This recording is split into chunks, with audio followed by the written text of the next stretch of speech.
Olá, hoje vamos começar a nossa quinta aula, uma aula bem importante, na verdade, porque vamos falar da cidade do Porto e também de Gaia. Então, vamos falar de uma cidade das mais visitadas do país, das mais procuradas na Europa, né, muito divulgada. A cidade do Porto cada vez mais recebe mais turistas. As pessoas conhecem melhor cada vez mais a história da cidade, então é importante que nós também estejamos preparados para receber essas pessoas.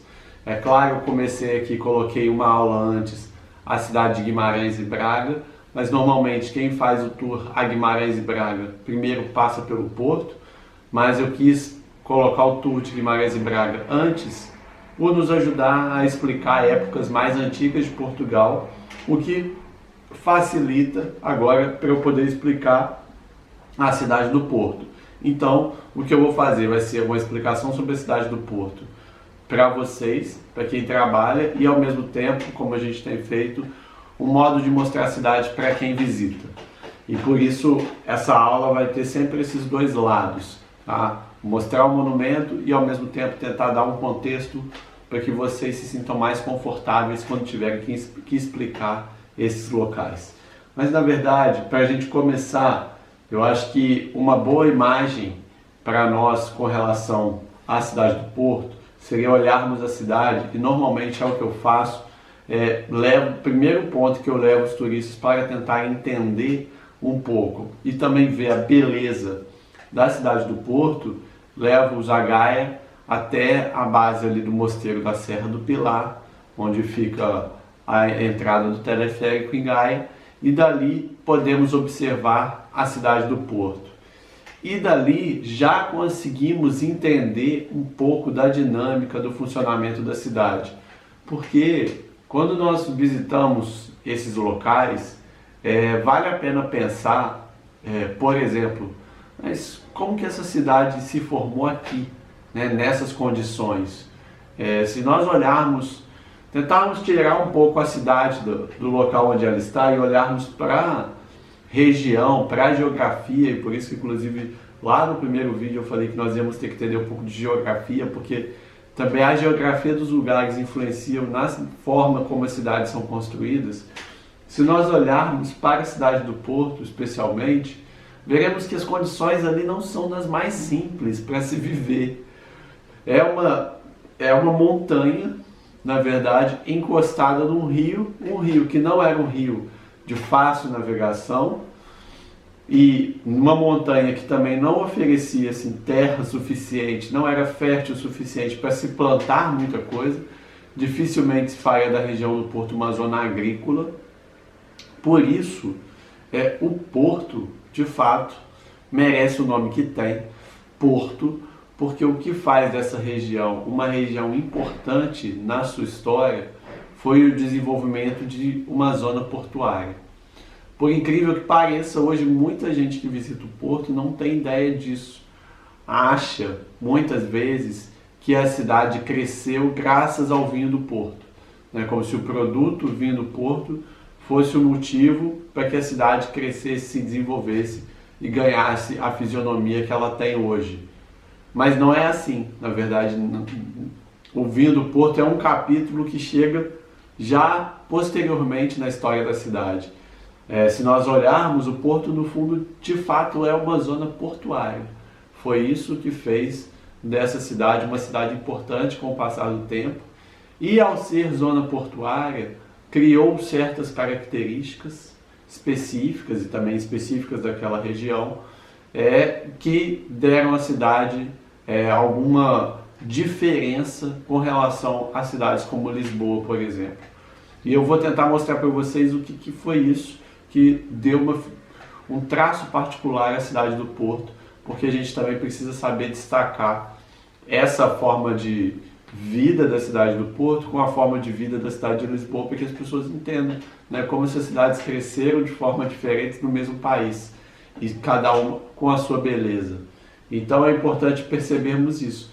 Já percebemos logo de cara, por exemplo, com o tipo de pedra que a cidade do Porto é construída. As cidades também, elas dependem muito do material que tem disponível por perto. E o material disponível que tem perto da cidade, que fez a cidade do Porto crescer, é o granito, que é uma rocha mais escura, que quando a luz bate ganha uma outra luminosidade diferente da rocha que construiu Lisboa, muito mais clara, né? Tem outro impacto até na forma como a gente vê a cidade. Tá? Então é uma cidade construída à base da pedra do granito. Se alguém pergunta, e pessoas perguntam sobre isso porque percebem que se visitarmos Salamanca, a cor da cidade é uma, porque aquela cidade foi feita de uma pedra que tem uma coloração específica. Se visitamos Lisboa, a cor da cidade é diferente porque a pedra que construiu a cidade é diferente. Então isso vai criando também a singularidade dos locais. E no Porto isso acontece com uma cidade construída no granito. Ou seja, estamos falando de uma cidade construída com uma pedra escura, o granito, na beira de um rio, numa montanha com pouquíssimas condições de plantação. Então estamos falando de uma cidade portuária. E se nós olharmos numa imagem um pouco mais de perto, veremos ainda existe no Porto, bem próximo à ponte Dom Luís, né, a ponte que às vezes as pessoas chamam de Dom Luís, às vezes de Luís I, ainda um traçado da antiga muralha do Porto. E aqui começamos a voltar no tempo, né, diante daquilo que a gente consegue ver, e podemos apontar para as pessoas verem, olha ali um pedaço da antiga muralha do Porto. Porque quando a gente vê o ponto onde essa muralha está situada, a gente consegue entender por onde ela passava, que ela contornava a sé do Porto e criava essa cidade alta, vamos dizer assim, uma cidade alta que está centrada na Catedral do Porto, na sé do Porto. Então, isso já nos dá uma ideia de como a cidade era feita. Se a muralha passava bem lá em cima, né, veja que ela está localizada muito sobre pedras e passava em volta da catedral. Então nós temos ali a constituição de uma cidade alta.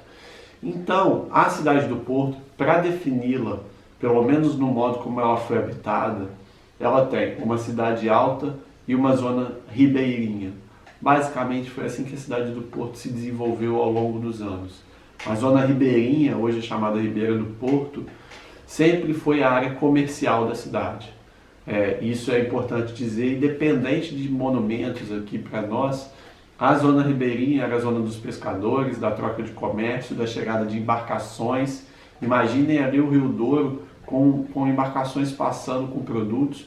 E o Rio Douro, né, diferente, como eu estou falando, bem diferente do que as pessoas pensam, ele não foi usado somente para transportar o vinho do Porto. Então, o mais interessante, às vezes, quando as pessoas chegam na cidade, e às vezes elas chegam já com uma ideia, o Porto se desenvolveu pelo vinho do Porto, né? O Douro era o rio que trazia, por onde as pessoas traziam o vinho do Porto. E aí você pode falar, sim, é isso mesmo, mas também não é só isso. Na verdade, o rio Douro, ele já é utilizado como um rio de transporte de alimentos muito, muito tempo antes.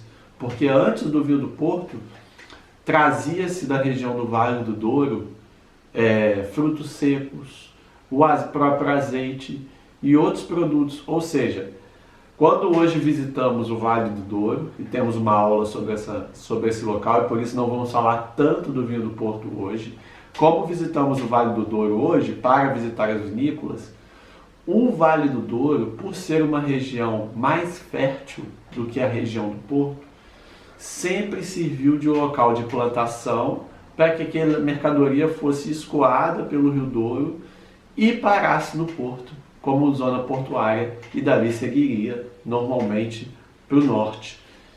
Bom, esse é o caminho que vinha do interior para o Porto. Mas a zona ribeirinha era uma zona também de pescadores e de pessoas que tinham uma vida ligada totalmente ao mar. Hoje, quando às vezes nós pegamos o carro e vamos em direção à foz do Porto, ainda vemos essa vida de pescadores acontecer, mas essa vida era muito maior. E o fluxo de pessoas da zona ribeirinha do Porto, por exemplo, para o Mar do Norte, para a Bretanha, era muito grande. Então, a região do Porto sempre foi uma região ligada à pesca, ligada à navegação por necessidade, né? Não era uma navegação só de aventura, muitas vezes, ou militar, era necessidade. para trazer comida, para trazer comércio, e ligada a esses produtos que vinham do interior. Era assim foi por isso que a zona ribeirinha do Porto se tornou um local de intensa movimentação nas portas da muralha da cidade.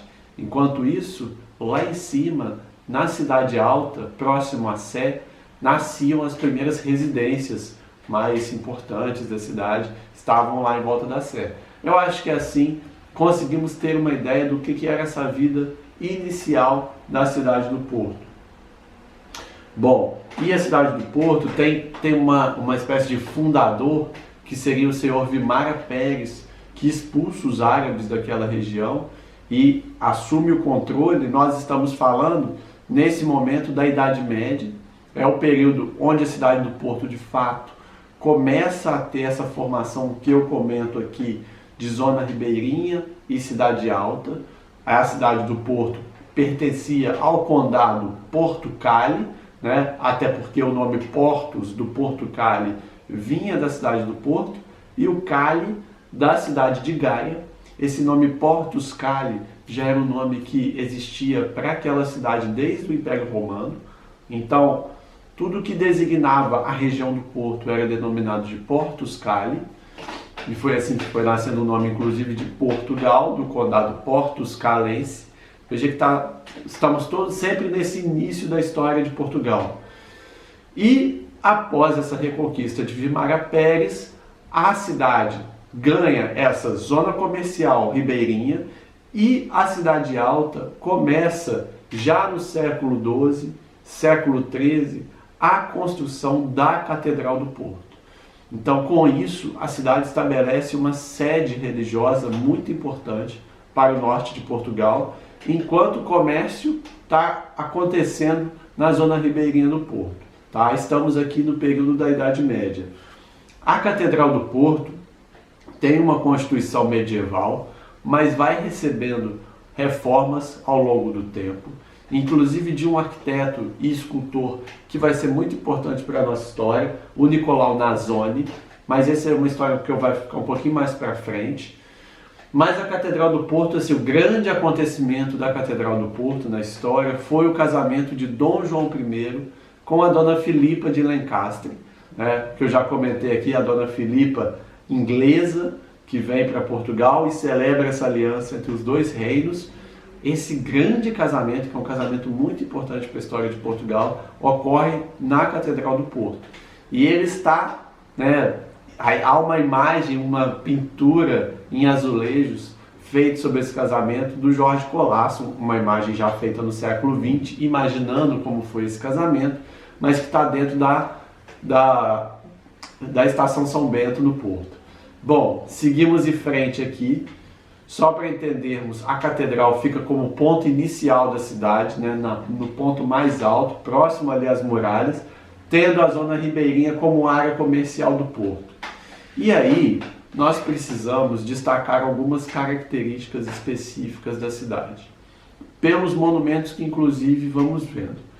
A primeira coisa que podemos destacar a respeito da cidade do Porto é que a cidade do Porto, por ter sido constituída primeiro por uma sede religiosa e ter uma vida comercial muito intensa na sua zona ribeirinha, na sua zona portuária, a cidade do Porto sempre foi muito rígida com relação à presença na cidade de pessoas de fora, de forasteiros, como eles chamavam, ou até mesmo de uma nobreza ligada à monarquia que tinha sua sede em Lisboa.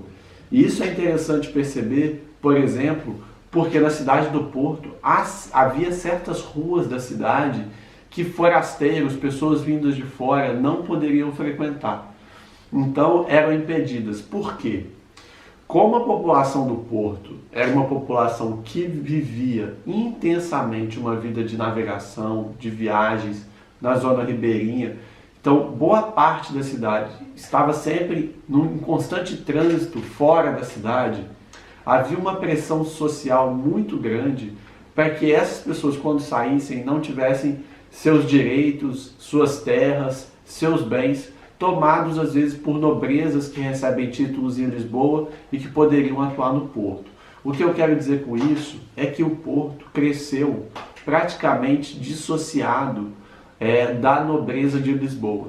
O Porto criou para si, com o passar do tempo, primeiro, um papel da religião muito forte na administração da cidade, na administração e da vida social da cidade também, como veremos. E, por outro lado, como o comércio na cidade sempre foi uma atividade muito intensa devido ao Rio Douro, a cidade sempre esteve encostada ao seu rio, essa classe comercial nunca deixou muito espaço para uma nobreza de títulos, como havia em Lisboa. Muitas presenças de marqueses, de pessoas, de condessas, de condes, pessoas vindas com títulos, mas que pouco tinham a ver com a vida ativa da cidade do Porto. O Porto sempre foi muito resistente a essas situações. E o que eu vou contar aqui vai provar um pouco disso. Tá? Por isso, inclusive, que os monumentos principais do Porto estão ligados a esses dois grupos, né? Ao grupo religioso e a essa vida urbana. Não são monumentos da realeza, por exemplo. A presença da realeza no Porto vai se dar de uma maneira muito diferente com Dom Pedro. Não é através de um palácio como em Queluz. Né? Nós não temos assim, um palácio da família real no Porto que seja um local para se visitar. Não, os monumentos que a gente visita no Porto estão ligados a uma dimensão religiosa da cidade ou a uma dimensão comercial da cidade. São esses dois lados que, no caso do Porto, mais do que décadas ou séculos, é importante entender que a cidade sempre se baseou por esses dois lados, uma vida religiosa e uma vida comercial. Foi assim que a cidade se desenvolveu, menos ligada ao poder central, ao poder da família real. Houve sempre uma certa autonomia. Não é à toa, essa dimensão religiosa da cidade fica clara quando nós pensamos que o principal monumento da cidade do Porto, aquele monumento mais conhecido da cidade do Porto, é uma torre de uma igreja. Né? Nós estamos falando aqui da torre da Igreja dos Clérigos. E aí, estamos tratando de uma época que já é uma época que estamos já familiarizados com ela aqui na aula. A Torre dos Clérigos também é uma obra do século XVIII, como algumas obras que nós estamos falando aqui, como por exemplo o Santuário Bom Jesus do Monte em Braga. A Torre dos Clérigos, ou a Igreja dos Clérigos, que é melhor falar assim, é uma igreja construída pela Ordem dos Clérigos. As ordens, isso que eu falo assim, por uma ordem religiosa, as ordens religiosas foram grupos organizados durante alguns séculos, tá? Principalmente ali século XVI, XVII, XVIII, quando você começa a ter o desenvolvimento de cidades e sempre ligada à vida religiosa. As ordens religiosas eram grupos de pessoas que escolhiam, estou resumindo muito rápido, que escolhiam criar uma sociedade que se baseasse em princípios cristãos. Mas não eram os princípios da vida de Jesus, porque eles todos já tinham como base das suas próprias vidas. Mas escolhiam, às vezes, as orientações de uma pessoa, ou às vezes de um santo, ou às vezes de um estudioso da Igreja Católica, de um doutor da Igreja. Por exemplo, a ordem franciscana segue as orientações e as regras de Francisco de Assis, né? E isso acontece em diferentes ordens religiosas. A ordem de Cister segue as orientações do São X. Então, você vai criando, e cada uma dessas ordens tem características específicas. Como fala em Évora, os franciscanos têm que seguir as regras ligadas à humildade, à modéstia, né, ao desapego aos itens materiais. Há outras ordens que são voltadas mais para aspectos estudiosos, como a ordem dos dominicanos, que visam o estudo da doutrina cristã. No caso da ordem dos clérigos, era uma ordem religiosa que dá para a gente ideia de como era a vida intensa, a vida religiosa era intensa no Porto.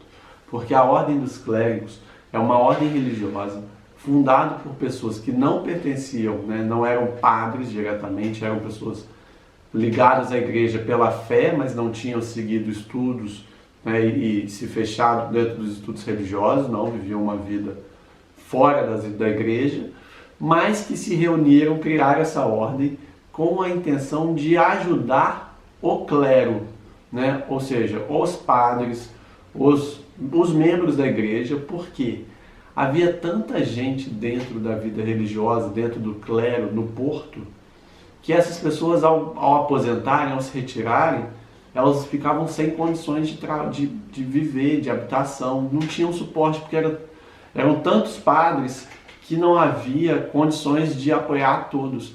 E aí cria uma ordem religiosa com a intenção de dar suporte a essas pessoas. É assim que nasce a ordem dos clérigos, uma ordem chamada quase hospitaleira, de proteção.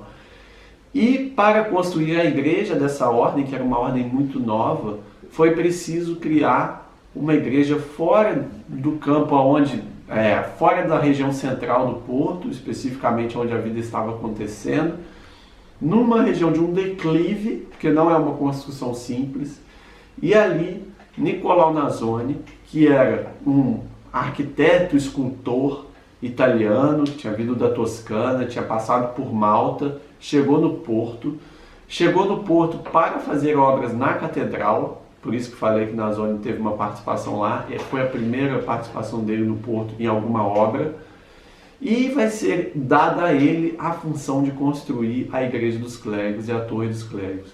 E ele emprega ali o que na história da arte se chama de um vocabulário. O que significaria isso?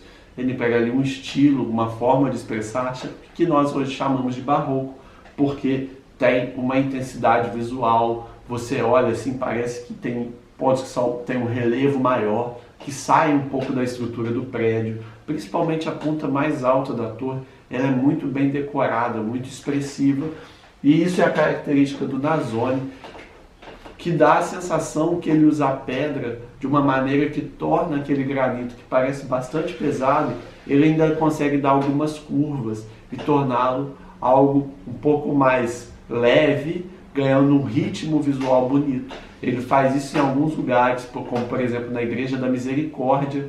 A Igreja da Misericórdia era uma igreja que tinha sido construída no período do Dom Manuel, depois ela fica abandonada por um tempo, até que a Rua das Flores vai receber um novo tratamento urbanístico e a Igreja da Misericórdia vai ser refeita pelo Nicolau Nasoni. E ali a gente percebe exatamente essa mesma coisa. Embora o material usado na cidade seja um material que dê uma aparência pesada pela sua...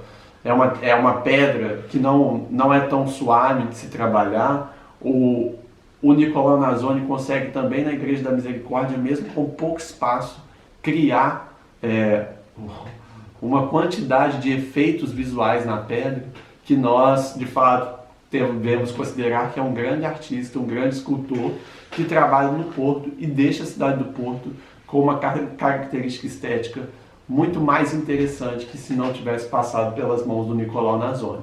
E a Torre dos Clérigos é esse maior exemplo, além do que ele é ousado pelo tamanho que a torre adquire e se mantém de pé com o passar dos anos, e por muito tempo é a construção mais alta da cidade. E também faz dinamizar depois aquela região, que a princípio era uma região mal vista da cidade, e com a presença dos clérigos, da Torre dos Clérigos e a movimentação ganha uma outra dinâmica. Se eu falei que na Idade Média, né, ela se constitui a partir de uma zona ribeirinha e um topo da cidade, né, onde está a catedral e as residências mais nobres, e é uma cidade que recusa um pouco a presença da monarquia, da corte, daquele jogo de corte que ocupa Lisboa, uma cidade voltada para o comércio e para a zona portuária. De fato, há uma grande transformação na cidade, como a Ordem dos Clérigos é prova, nessa quantidade de pessoas que circulam pela cidade, no século XVIII. O século XVIII é a construção da Igreja dos Clérigos, é o período dessa arte barroca, uma arte mais forte, mais intensa, que representa também um período de maior intensidade de vida urbana naquele local. O século XVIII, a produção do vinho do Porto, depois nós vamos falar especificamente da produção do vinho do Porto, mas a produção do vinho do Porto tem o seu começo no final do século XVII, mas o seu maior desenvolvimento e organização administrativa ocorre de fato a partir do século XVIII. Porque é no século XVIII, por exemplo, que Marquês de Pombal vai mandar o senhor Almada, que era uma figura importante que vivia em Cascais, que protegeu Lisboa durante o terremoto, protegeu o rei Dom José após o terremoto.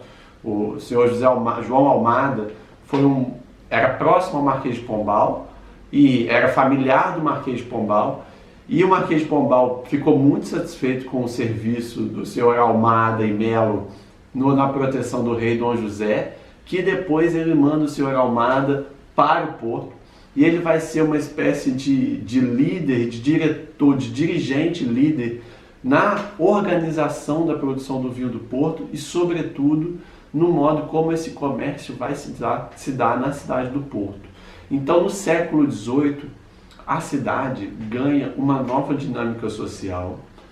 Isso significa que a cidade ganha uma modernização por causa da produção do vinho. Pessoas vindas de outras regiões do mundo, praticamente, e de outras partes do continente europeu, atrás, em busca de fazer o comércio do vinho do Porto. Então, se a cidade tinha uma zona portuária já importante, no caso do século XVIII, essa zona portuária vai deixar de ser uma zona portuária de diversos produtos, né, aquela área de cargas especificamente, e vai se tornar o foco de um produto específico que sim vai transformar a cara da cidade, como vai transformar bem ao lado Gaia, porque é exatamente no século XVIII que temos o início da construção dos primeiros armazéns que estão hoje em Gaia. Né? O século XVIII começa a construção de cada um daqueles armazéns, fazendo da área do Porto uma área onde tudo funciona dentro de uma logística muito clara. Né? Os armazéns estão em Gaia, o comércio era feito no Porto e o vinho chegava pelo Douro. Essa dinâmica permitiu o sucesso do vinho do Porto e permitiu a transformação de toda aquela região. Por exemplo, não é à toa que até aquele momento, século XVIII, não se tinha, por exemplo, uma ponte que ligasse Gaia a Porto. O transporte era sempre feito a partir de embarcações. Vai ser na passagem do século XVIII para o século XIX, já devido a essa dinâmica das cidades e a necessidade de criar um cruzamento de norte para sul, a partir do Porto para Gaia, que vamos ver o surgimento da Ponte das Barcas, que é a primeira ponte utilizada no Porto, para ligar Porto e Gaia, e era uma ponte feita com embarcações que eram colocadas lado a lado e um cabo de aço que cruzava todas elas e permitia que as pessoas passassem. Essa ponte só vai deixar de existir porque vai ter uma grande tragédia.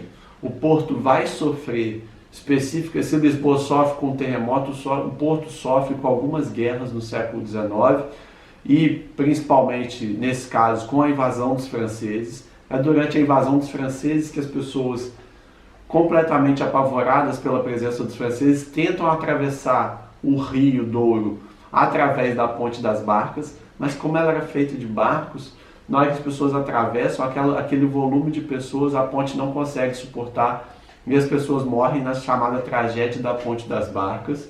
Depois dessa vai se construir uma nova ponte, até chegarmos na atual ponte, né, na Ponte Dom Luís, na Ponte Luís I, que é uma ponte feita já no final do século XIX e que ela traz alguns elementos que vão caracterizar as construções do Porto, né, desse período e mostram a sintonia da cidade com uma arquitetura e uma engenharia nova.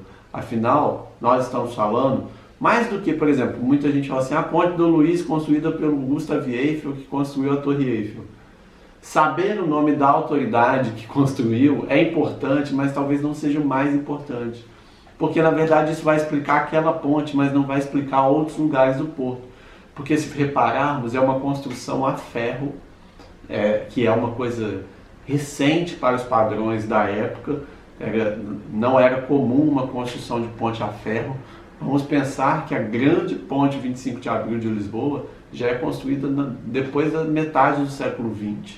O Porto inaugura a sua, sim, na virada do século XX ainda, ou seja, estamos num tempo muito anterior e já se usa o ferro de uma maneira muito bem feita. O mesmo Eiffel vai trabalhar numa outra ponte ao lado, a Ponte Maria Pia, que vai ser uma ponte férrea mas que vai funcionar por pouco tempo, porque ela só aceitava transportes até 20 km por hora, então ela vai perder sua função rápida. E assim outras pontes vão sendo construídas. Mas isso mostra essa dinâmica de vida no porto, que ganhou impulso por causa do comércio do vinho. As pessoas começaram a se enriquecer, a cidade precisava de uma maior estrutura para receber as pessoas que iam em busca do vinho, e quem estava ali ganhando lucros e lucros com esse comércio também queria que a sua vida se tornasse melhor. É o caso, por exemplo, do Palácio da Bolsa, que a gente não visita o Palácio da Bolsa. Inclusive as pessoas podem fazer a visita sozinhas, tem uma visita guiada, mas a gente precisa mencionar quando passamos em frente que o Palácio da Bolsa é um exemplo dessa dinâmica comercial e de como foi essa classe, a classe dos comerciantes e dos industriais do Porto, que fizeram essa cidade crescer junto com a dimensão religiosa que eu falei no início, que está ligada à catedral, à igreja dos clérigos e outras grandes construções religiosas da cidade. Mas o Palácio da Bolsa representa essa classe, a classe dos industriais e dos comerciais que constroem um edifício. O Palácio da Bolsa é até difícil definir um estilo, a gente deveria chamá-lo de eclético, que é um modo de construção. O eclético é como uma pessoa que tem um gosto eclético de música, gosta de várias coisas. Então quando você entra no Palácio da Bolsa, você vê colunas gregas, você vê uma sala árabe. Quem constrói daquela maneira, né, quer mostrar o quê? Quer mostrar que conhece os estilos de todos os lugares, que aprecia a beleza de todos os lugares, ou seja, que é um local cosmopolita, né? Que é a ideia de que aquele local está aberto ao mundo e ao mesmo tempo conhece o mundo. Então essas construções ecléticas que tem no Porto uma grande presença, tem presença no Palácio da Bolsa, como também na Avenida dos Aliados. As construções dos bancos são construções ecléticas, que misturam épocas diferentes, mas todas elas desse final do século XIX, início do XX, onde o dinheiro está fervilhando ali no Porto, que numa ascendente que se inicia lá no século XVIII, com a produção do vinho do Porto ganhando uma nova organização, né? É do século XVIII, por exemplo, a praça onde está situada a estátua de Dom Pedro IV, a chamada Praça da Liberdade. Aquilo já foi uma primeira reforma urbana. Então a cidade do Porto foi se transformando à medida que o comércio do vinho do Porto também intensificou essa vida social. E a cidade começou a se reorganizar. Uma outra construção que hoje nos encanta muito pela beleza que tem, mas que a gente esquece a grande função que teve inicialmente, é a Estação São Bento, né? A Estação São Bento, no Porto, primeiro podemos aqui ver aquilo que eu falei, que é a dimensão religiosa e a dimensão comercial da cidade se juntando, porque na verdade a Estação São Bento se chama Estação São Bento porque ali antes havia um grande mosteiro São Bento. Só que os ventos da cidade mudam e a prioridade já não é mais a vida religiosa, a prioridade é uma vida comercial que se intensifica e é necessário de fato a construção de uma grande estação ferroviária na cidade. E a Estação São Bento surge como um projeto do final do século XIX, que vai ser inaugurada no século XX, mas ela de fato representa um momento muito importante na história da cidade. Por quê? Se nós pararmos para pensar hoje, quando nós vamos, né, aqui em Portugal, numa estação de comboio, não é uma coisa assim, ninguém vai se preparar para ir para uma estação de comboio como se fosse algo importante, né? O importante é a viagem que vai ser feita, mas não a estação de comboio em si. No entanto, a Estação São Bento nos mostra como era importante e qual era o valor simbólico de construir uma estação ferroviária naquela cidade, né? Se nós pararmos para pensar, a construção da Estação São Bento representa, primeiro, a queda de um convento, de um mosteiro, né? Perde-se um local religioso da cidade. Por outro lado, ganha-se em modernidade. Chega um transporte, uma forma das pessoas circularem pelas cidades que até então ninguém conhecia, com aquele nível de velocidade, com aquele nível de conforto. Então chega um novo modo de transporte na cidade. É como a chegada de um aeroporto numa cidade, né, que poucas vezes viu avião. E aí Depois, além da chegada do trem, nós temos uma entrada dessa estação, toda ela decorada por um artista. Escolhe-se um artista e dá uma cara, uma identidade visual para aquele local. E o mais interessante, que no Porto, ao invés de nós pensarmos que a estação deveria representar só o futuro, né? Olha, aqui estamos construindo algo para o futuro. Na verdade, há uma preocupação em mostrar que mesmo aquele avanço dos transportes, aquela modernidade que chegava, estava recheada e acompanhada de uma tradição que é evidente nos painéis de azulejo que estão colocados na Estação São Bento. Então, a verdade é que a Estação São Bento é um passo na modernidade, mas a modernidade leva junto consigo a tradição. Porque, por exemplo, nos painéis que estão ali, nós temos, por um lado, a imagem do infante Dom Henrique, por exemplo, chegando a Ceuta. Todas essas imagens são imagens imaginadas pelo artista Jorge Colasso, que é quem faz esses azulejos. Ele é um especialista nesse trabalho, ele vai fazer obras em vários locais, inclusive quando os turistas forem brasileiros podem contar a curiosidade que é ele também que decora com azulejos o estádio de São Januário do Vasco da Gama, no Rio de Janeiro. Então assim, ele vai trabalhar com azulejos em vários locais e vai trabalhar nesse estilo azul e branco, que é um estilo que surgiu na Holanda e que os portugueses aprenderam a fazer. Ele vai fazer o trabalho de pintura, secar, fazer todo o processo de confecção do azulejo e depois vai só chegar na estação e colocar esses azulejos no local como um grande quebra-cabeça. Mas os azulejos representam fatos históricos de Portugal, como eu falei, a chegada do infante Dom Henrique a Ceuta e como, por exemplo, o casamento de Dom João I e Filipa de Lencastre. A gente pode ilustrar o casamento deles com essa imagem feita pelo Jorge Colasso. E no alto, nós temos uma imagem menor, né, já colorida, já em outra técnica, de tipos de transportes diferentes, coches, carruagens, em que o transporte ferroviário representaria um grande avanço.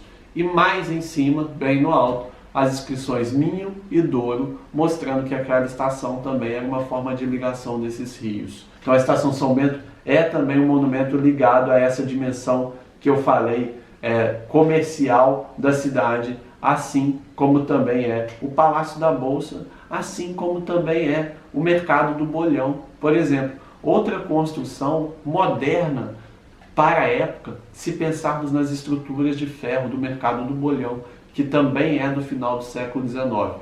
Então, só para nós vermos como algumas coisas aconteceram praticamente no mesmo momento no Porto, né? Ou pelo menos durante a mesma época.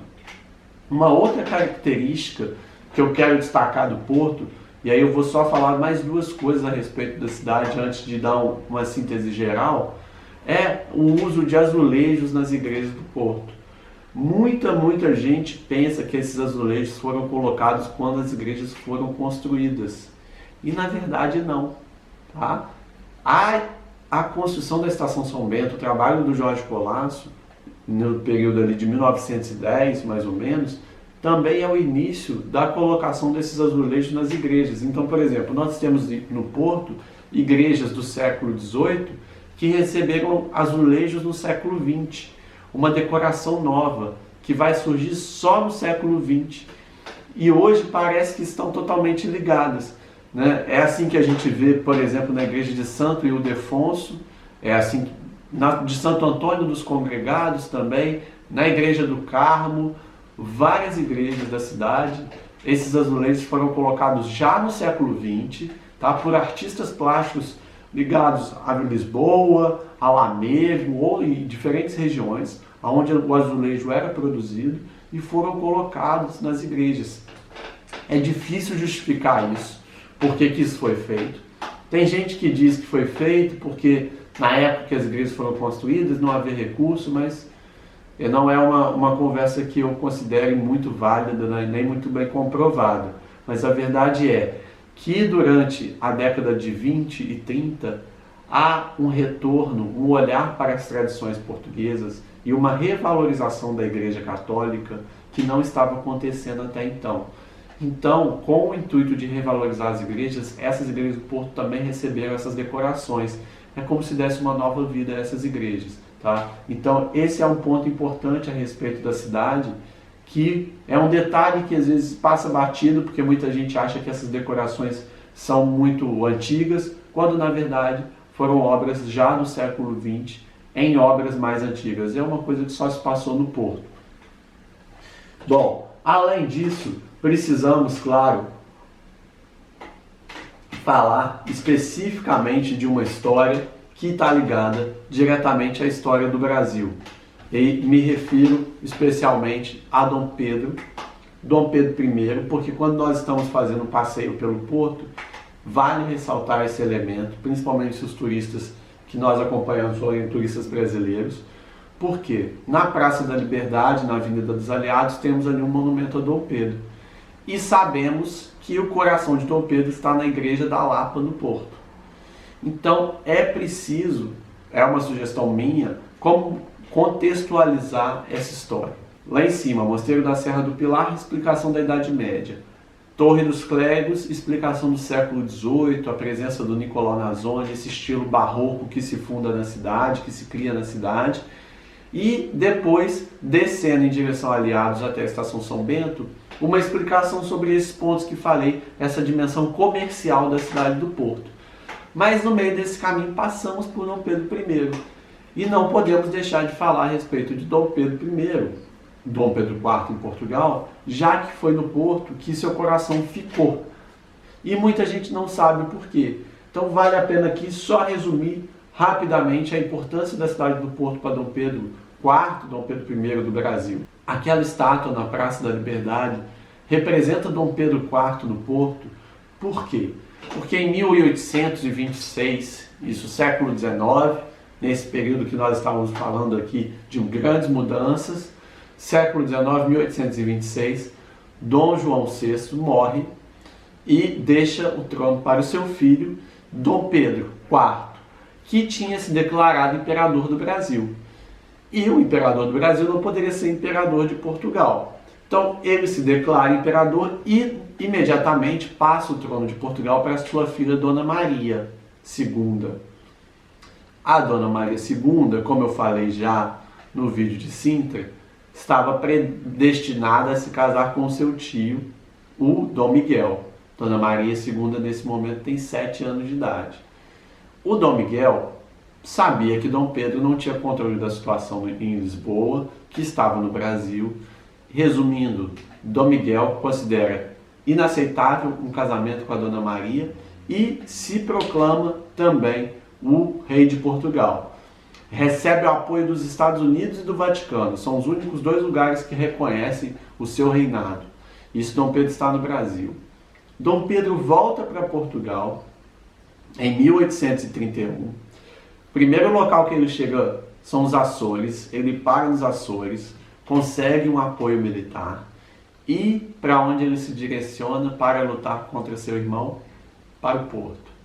E vai para o Porto. E no Porto vai criar uma resistência grande ao reinado de Dom Miguel, né, colocando tropas na rua em defesa da sua filha Dona Maria II. E isso vai ser chamado o Cerco do Porto. Dom Pedro vai resistir totalmente à pressão de Dom Miguel durante muito tempo. E a cidade do Porto, e os moradores do Porto, e os políticos do Porto, que tinham uma visão mais liberal da sociedade portuguesa, uma visão muito próxima da visão de Dom Pedro naquele momento, apoiavam aquela figura, Dom Pedro I, Dom Pedro IV, que, na verdade, se pensarmos bem, tinha sido a mesma figura que tinha dado uma independência a um país rico, que Portugal perdeu, né, aquela colônia que poderia enriquecer o país. Então, Dom Pedro não deveria ser uma figura assim tão bem vista no Porto, mas diante dos males que o Dom Miguel poderia causar ao país, segundo a análise das pessoas no Porto, apoiar Dom Pedro era melhor. E Dom Pedro estava na rua, era naquele momento uma pessoa presente nas batalhas, então ficou caracterizado como Cerco do Porto, essa atuação militar de Dom Pedro em defesa da coroa da sua filha, não deixando a cidade do Porto ser dominada pelas forças do Dom Miguel, e com isso dando tempo para que a cidade de Lisboa fosse também reconquistada e o Dom Pedro recebesse novos apoios, até que enfim ele consegue vencer o seu irmão, mas vai morrer logo depois. Dom Pedro morre jovem, e um dos seus últimos pedidos ali, um dos pedidos que faz, é que seu coração fique no Porto. E é a forma como ele agradece aquela população que tinha atuado ao seu lado. O que mostrava, por um lado, que a sociedade do Porto, além de tudo, já uma luta contra a elite monárquica, que o Dom Miguel, de certa forma, representava, já que Dom Pedro, naquele momento, era visto como alguém que vinha lutar por direitos mais democráticos e liberais. Dona Maria II era vista como uma rainha que seria uma rainha muito mais democrática do que Dom Miguel poderia ser. Então a população do Porto, que sempre foi avessa aos monarcas absolutos, naquele momento se posiciona ao lado de Dom Pedro, e por isso recebe depois o título de cidade leal e invicta, que é um termo que a gente costuma utilizar para poder caracterizar a cidade, como foi o Dona Maria II deu esse título à cidade.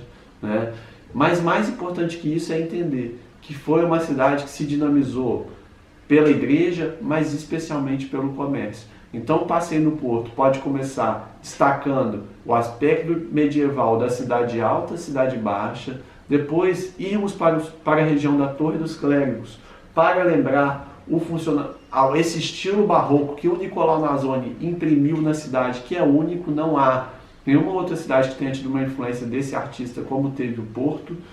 O desenvolvimento da cidade graças ao vinho do Porto, que são aberturas de ruas importantes, a criação da Praça da Liberdade, onde hoje é a Avenida dos Aliados, as alfândegas do Porto. A cidade foi sendo modificada a partir do século XVIII. O século XIX recebe novas obras, Mercado do Bolhão, Estação São Bento, pontes, Palácio da Bolsa, muitas transformações que vão culminar no Porto que a gente conhece hoje. Um Porto, por um lado, comercial e, de outro lado, religioso, e mais com uma autonomia, uma cara única, uma cara singular, muito diferente das outras cidades, seja da Europa ou de Portugal. Espero que tenham gostado desse vídeo e até a próxima aula.